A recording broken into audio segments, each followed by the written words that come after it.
deixa eu fazer uma abertura diferente, né, meu caro Zé Inácio? Você que é o nosso showman, deixa eu tentar colocar uma veia showman aqui no nosso meio-dia em Brasília.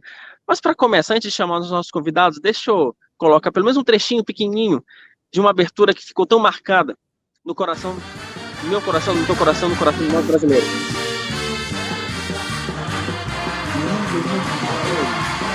Então deixa eu aproveitar e chamar a nossa reunião de pauta nesse clima de show de calouro. Alexandre Borges, para. Vem pra cá, Alexandre. Cadê você? Cadê você? Rapaz. Temos aqui nossa Rodolfo Borges. Aí está ele. E com isso, cadê a dancinha? Você ainda deu sorte. Rodrigo Oliveira. Vem pra cá, Rodrigo. Cadê o Rodrigo? Aí está lá. A dancinha, Rodrigo. A dancinha, Rodrigo. Vou imitar a do Rodolfo. Pode tirar a ordem aí, gente. Obrigado, gente, pela abertura. Vamos voltar Wilson, aqui porque você ainda foi legal com todo mundo, porque você não colocou aquela música de que fulano é coisa nossa, porque daí tinha que ser mais dançante ainda, né? Acho que vai. Não, definitivamente aqui a gente tem que fazer a coisa, né? Pelo menos nosso Alexandre Borges já fez a dancinha, pelo menos com o dedo, já ajudou. Mistura de Pedro de Lara com Décio Pitinini. Olha só, e Sérgio Malandro. Meu caro, deixa eu começar logo essa reunião de pauta, né, meu caro Rodrigo Oliveira, porque no governo federal o governo federal topa tudo por dinheiro, né? É fato. Então, assim, e aí, só que o problema é o seguinte, né? Só que para você ter dinheiro, você precisa também pedir pro Lula ficar um pouco mais quieto, né, meu caro Rodrigo Oliveira? Porque ele falar demais, você aumenta os juros, e aí, meu amigo, não tem baú que faça a felicidade do Haddad, né? Eu não sei se vou conseguir acompanhar esse monte de trocadilho, não, hein? Mas o que está acontecendo, na verdade, é o seguinte, né? O mercado já está precificando uma alta de juros em setembro. Na verdade, isso mudou numa velocidade inacreditável na semana passada. A discussão era se o Banco Central aumentaria ou não os juros em setembro, para agora quanto o Banco Central vai aumentar, se 25 ou 0,50. Então, de repente, as coisas todas mudaram. E aí eu queria, assim, quero explicar um pouquinho como é que isso tudo aconteceu, né? A gente tem que lembrar de tudo que aconteceu durante esses meses que se passaram, com o Lula reclamando do Roberto Campos Neto, induzindo o pessoal a pensar que, olha, quando trocarem os indicados por indicados meus do Lula, a gente vai ter um Banco Central mais leniente com a inflação, que não vai levar o juro tão a ferro e fogo assim para controlar a inflação. E aí, lá no começo, quando foi para diminuir o ritmo no corte de juros da inflação, no corte de juros pelo Copom, de 0,50 para 0,25, metade do Copom, do Comitê de Política Monetária, votou contra essa mudança. E a metade que votou contra foi a metade indicada pelo Lula, né? Então, isso já deixou o mercado meio de pelo em pé, preocupado sobre como seria o Banco Central após o governo Lula ter maioria dos assentos. São 9 assentos, hoje o Lula tem 4 indicados e terá em janeiro de 2025 7 indicados, inclusive o presidente do Banco Central, que vai substituir o Roberto Campos Neto, e o principal candidato hoje, o favorito nas bolsas de apostas, é o nosso querido Gabriel Galípolo, o homem do sorriso mais sincero e largo, tal qual ele está para o Banco Central, como o Silvio Santos estava para o SBT. Muito bem. O Galípolo e o Roberto Campos Neto começaram a falar a mesma língua.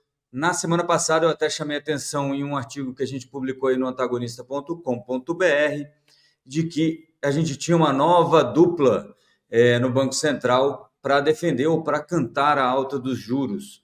Na sexta-feira, o próprio Lula chegou a dizer que não, quem ele indicar para o Banco Central tem que ter coragem, tanto para diminuir os juros quando for necessário diminuir, quanto para aumentar os juros quando for necessário aumentar. O mercado, que já estava casando as conversas de Galípolo e Roberto Campos Neto de que os juros ia aumentar, aí teve certeza do que estava acontecendo. Lá nas opções de Copom da B3, que são opções que são quase uma aposta, né? Você faz uma aposta sobre qual vai ser a decisão do Comitê de Política Monetária. A aposta ou a ideia favorita ali em probabilidades era uma manutenção da Selic até quinta-feira. Na sexta-feira, o aumento de 0,25 já é majoritário nas apostas ali da opção de Copom, e o aumento de 0,50 é a segunda opção com maior probabilidade. A manutenção, de repente, virou o patinho feio dessas apostas. Na curva de juros futura, a gente já falou isso aqui algumas vezes, já tem mais de 30 pontos base de alta em setembro. O que isso significa?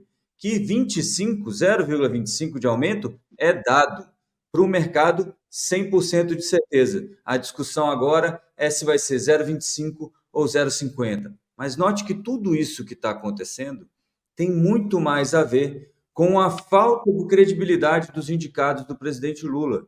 Então, toda aquela conversa, 1 ano e meio, 1 ano e 7, 8 meses já, de conversa falando sobre um grupo que estaria sabotando a economia brasileira, porque era indicado pelo Bolsonaro, a independência do Banco Central, que não era necessária, e todas essas coisas que o Lula falava acabaram desembocando hoje em juro mais alto para a população brasileira. E isso é muito importante a gente entender.